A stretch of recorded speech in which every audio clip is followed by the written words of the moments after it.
அனைவருக்கும் வணக்கம்.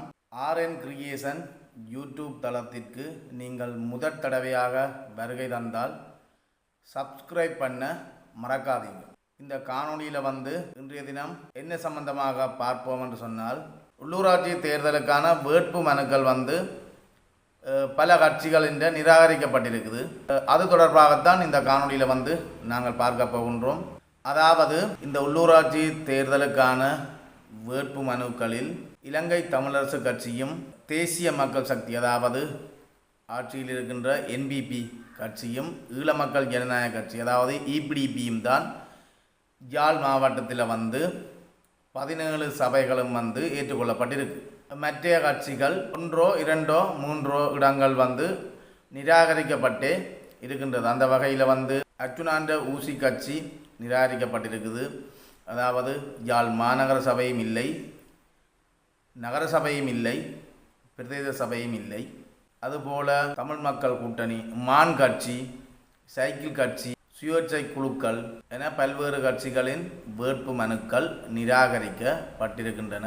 நிராகரிக்கப்பட்ட கட்சிகள் இலகுவாக கூறிவிடுகின்றனர் இது என்பிபி அரசின் சதி என்று. அதாவது ஒவ்வொரு கட்சியும் கட்டுப்பணம் கட்டும் போது அந்த அறிவுறுத்தல் வழங்கப்படுகின்றது. அந்த கட்சியின் செயலாளருக்கும் அது சம்பந்தமான தெளிவூட்டல்கள் வழங்கப்படுகின்றது.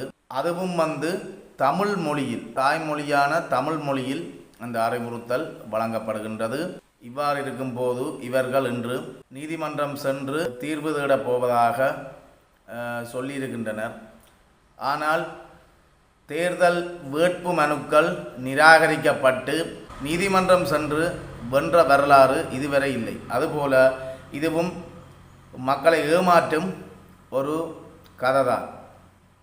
நீதிமன்றம் சென்று வெல்வதற்கான வாய்ப்பு எதுவுமே இல்லை. சரியான முறையில் போம் நிரப்ப தெரியாமல், சரியான முறையில் அறிவுறுத்தல்களை கிரகித்து வாசிக்காமல், அதில் கூறப்பட்டுள்ளவாறு அதாவது அந்த சுற்றறிக்கையில் கூறப்பட்டுள்ளவாறு பார்க்காமல், அதன் பின்னர் இறுதியாக வேட்பு மனுக்களை ஒப்படைக்கும் போது சரி பார்ப்பதற்கென இடம் ஒதுக்கப்பட்டிருக்கின்றது, டேபிள் போடப்பட்டிருக்கின்றது. அதாவது கெல்பிங் டேபிள்.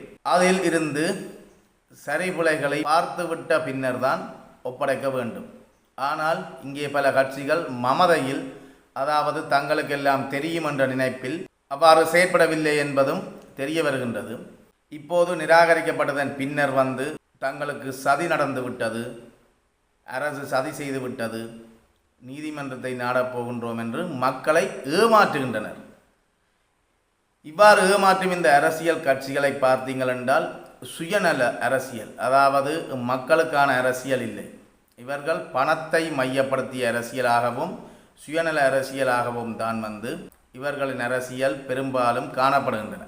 நீண்ட காலமாக அர்ச்சுனா பற்றி நான் சொல்லிக்கொண்டு தான் இருக்கின்றேன். அவரை ஆரம்பத்தில் சாவகச்சேரியில் வைத்து அவருக்கு முட்டு கொடுத்து அவரை பாதுகாத்து அவருக்கு செய்ய வேண்டிய எல்லாத்தையும் செய்து தூக்கிவிட்டது நாங்கள். அதன் பின்னர் அவர் இந்த உண்மை முகம் தெரிந்தது. அன்றிலிருந்து இன்று வரை நான் அவரை பற்றி சொல்லிக்கொண்டு தான் இருக்கின்றேன். அவரும் பணத்தை மையப்படுத்திய அரசியலும் சுயநல அரசியலும் தான். இதை பலர் விளங்கிக் கொள்ளாமல் இருக்கின்றனர். இப்போது கொஞ்சம் பேர் விளங்கிக் கொள்கின்றனர். இன்னும் நிறைய பேர் விளங்கவில்லை. அவர்களும் விளங்கிக் கொள்வார்கள் என்று நினைக்கின்றேன். அவரும் சொல்கின்றார் அரசு சதி செய்து விட்டது என்று. அதாவது வேட்பு மனுவில் சுயேட்சை கட்சி தலைவர் நரேந்திரன் கௌசல்யா தலைவர் என்ற ஒப்பத்தின் கீழ் ஒப்பம் வைத்திருக்கிறார். ஆனால் வேட்பாளருக்கு நேரே உள்ள ஒப்பம் வைக்க வேண்டிய இடத்தில் அவர் ஒப்பம் வைக்கவில்லை. அவ்வாறு செய்துவிட்டு இப்போது அரசு சதி செய்து விட்டதென்று சுலபமாக சொல்கின்றார். முழுக்க முழுக்க மக்களை ஏமாற்றி தமிழினத்தை இழிவுபடுத்தும் விதமாக செயற்படும் ஒருவர் தான் இந்த வைத்தியர். இன்று அவரை நம்பி எத்தனையோ வேட்பாளர்கள் களமிறங்கி இருந்தனர். இன்று அவர்களின் நிலைமை கவலைக்குரிய விடயம். இன்றைக்கு ஊசியே இல்லை. அந்த வேட்பு மனுக்களில் வைக்கப்பட்ட சைன் தான் இரவிரவாக சென்று வீடு வீடாக வாங்கினதாக சொல்லுகின்றார். ஆனால் அந்த எழுத்துக்களை பார்க்கும்போது ஒரு ஓராம் இரண்டாம் ஆண்டு படிக்கின்ற மாணவனுக்கு கூட தெரியும் இது ஒரு ஆள் வைத்த சைன் என்று. இவ்வாறு பூச்சாண்டி காட்டி மக்களை ஏமாற்றும் செயற்பாட்டையே அவர் செய்து வருகின்றார். அர்ச்சுனா என்றவர் நமது அரசியலில் இருந்து விலக்கி வைக்கப்பட வேண்டியவர், அதாவது தமிழர் அரசியல் பரப்பிலிருந்து விலக்கி வைக்கப்பட வேண்டியவர். சாவகச்சேரியில் முன்வைக்கப்பட்ட குற்றச்சாட்டுக்கள் எவற்றிற்கும் எந்த ஒரு ஆதாரமோ எந்த ஒரு தீர்வோ இன்று வரை கிடைக்கவில்லை. அத்தனையும் பொய்களை சொல்லி மக்களை ஏமாற்றும் ஒருவராகத்தான் இந்த வைத்தியர் காணப்படுகின்றார். இதை அவருக்கு ஆதரவு வழங்கிய பலர் விளங்கி கொண்டுள்ளனர். இன்னும் பலர் விளங்காமல் இருக்கின்றனர். அவர்களும் விளங்கிக் கொள்வார்கள்.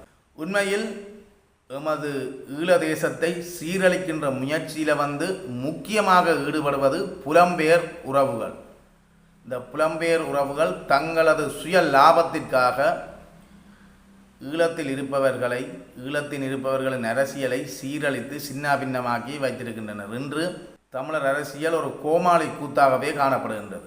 அதாவது இலங்கையில் பிரச்சனை இருந்து கொண்டே இருக்க வேண்டும் என்பதற்காகவே அங்கிருந்து கோடிக்கணக்கான காசை இங்கே அள்ளி எறிகின்றனர். அவ்வாறு அள்ளி எறிபவர்கள் அங்கே தங்களின் பொக்கெட்டுக்குள் நிரப்பிக்கொண்டு இங்கே அள்ளி எறிகின்றனர். இவ்வாறு தொடர்ந்து நடந்து கொண்டிருப்பதால் தான் இன்று நமது தமிழ் தேசிய அரசியல் சிதைந்து போயிருக்கின்றது. இந்த புலம்பெயர் அமைப்புகளுடன் தொடர்புடைய அரசியல்வாதிகள் விமர்சனங்களுக்கு உள்ளாவது குறைவு. பொதுவாக பார்க்க போனால் ஸ்ரீதரன் எம்பிக்கு புலம்பெயர் அமைப்புகளின் தொடர்பு இருக்கின்றது. அதுபோல கஜேந்திரகுமார் எம்பிக்கும் புலம்பெயர் அமைப்புகளின் தொடர்பு இருக்கின்றது. அதுபோல வைத்தியர் அர்ச்சுனா ராமநாதனுக்கும் இப்போது வெளிநாட்டு அண்டி மேயர் அங்கிள் மேயர் உட்பட அவருக்கும் புலம்பெயர் அமைப்புகள் உறவுகளின் தொடர்பு இருக்கின்றன. சுமந்திரனுக்கு இந்த புலம்பெயர் அமைப்புகளின் தொடர்பு இல்லை. இதுதான் அவரது வீழ்ச்சிக்கு காரணம். அதாவது அவர் நடைமுறை சாத்தியமான விஷயங்களை செய்வது, அதனை முன்னகர்த்தி செல்வது ஒரு சில புலம்பெயர் உறவுகள், ஒரு சில புலம்பெயர் அமைப்புகளுக்கு பிடிப்பில்லை.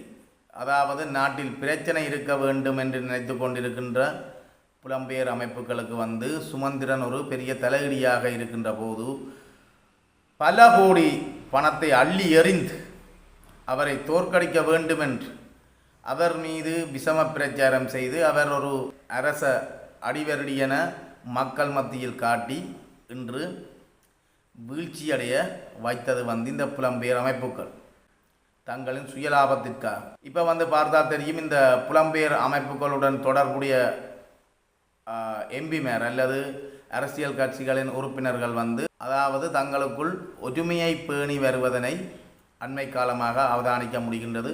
இந்த ஒற்றுமை தமிழ் மக்களுக்கும் தமிழ் இனத்திற்கும் நல்லொரு விடிவை தருமாக இருந்தால் அதை ஏற்றுக்கொள்ள முடியும். ஆனால் அவ்வாறு தெரியவில்லை. எல்லாம் சுயநலமாகவும் பணத்தை மையமாகவும் கொண்டுதான் செயற்படுகின்றன என்பதை அவர்களது செயற்பாடுகளும் நகர்வுகளும் எடுத்து காட்டுகின்றன. ஆகவே தமிழ் இனத்திற்கு எது தேவை, தமிழ் மக்கள் எதனை நோக்கி செல்கின்றார்கள், தமிழினம் இழந்தவை ஏராளம், அவற்றையெல்லாம் மறக்க முடியாது. அந்த இழப்புக்கள் எதற்காக என்பதை சிந்தித்து பார்க்க வேண்டும். எமக்கான அரசியல் தலைமைகளை சரியான முறையில் இனங்கண்டு அவர்களுக்கு ஆதரவு வழங்கி எமக்கு வேண்டிய உரிமைகள், எமக்கு வேண்டிய அனைத்தையும் அது கிடைக்கும் கிடைக்காது என்பதற்கு அப்பால் அதை கிடைக்கும் வகையில் காய் நகர்த்தல்களை மேற்கொள்ளக்கூடிய ஒரு அரசியல் தலைமையை, ஒரு அரசியல் கட்சியை நாங்கள் பின்தொடர வேண்டும். இந்த கோமாளி கூத்துகள், இந்த உணர்ச்சி வசமான பேச்சுக்கள் இவற்றையெல்லாம் பார்த்து அவர்கள்தான் எங்களுக்கு நல்லது செய்வார்கள் என்று நினைப்பதுதான் தமிழர்களின் முட்டாள்தனம். தமிழ் தேசியத்தோடு பயணிக்கும் கட்சியை வலுப்படுத்த வேண்டிய பொறுப்பு அனைத்து தமிழ் மக்களுக்கும் உண்டு.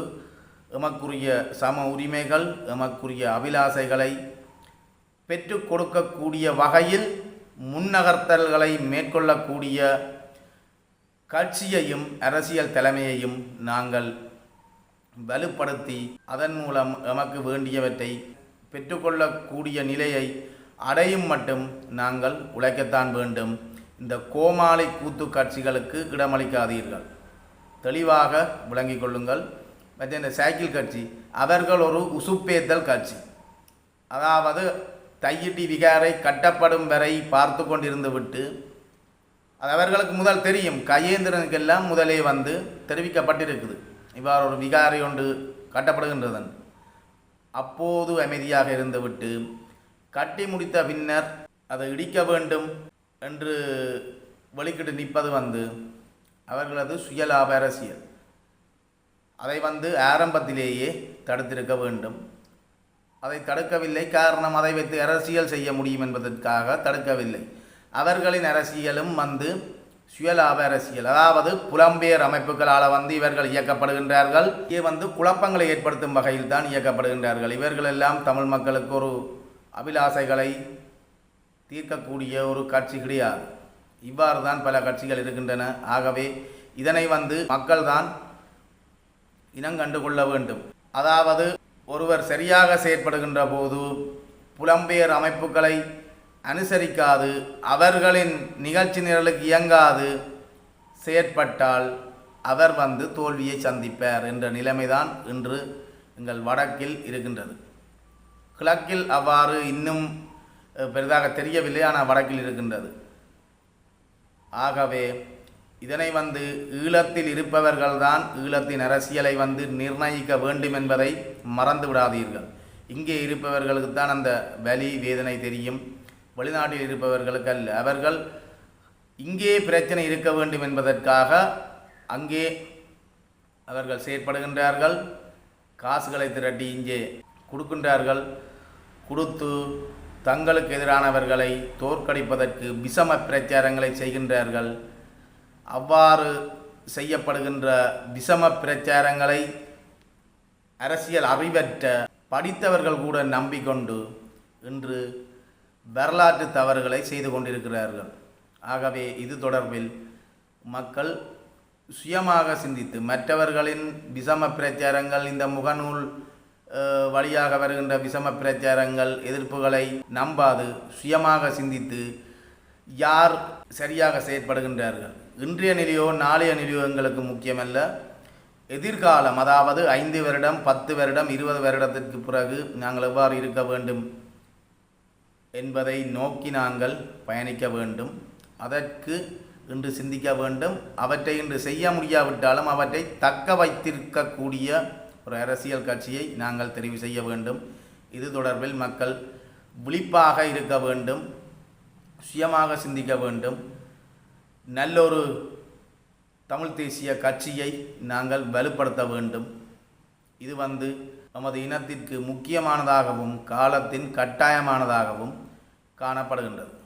நன்றி.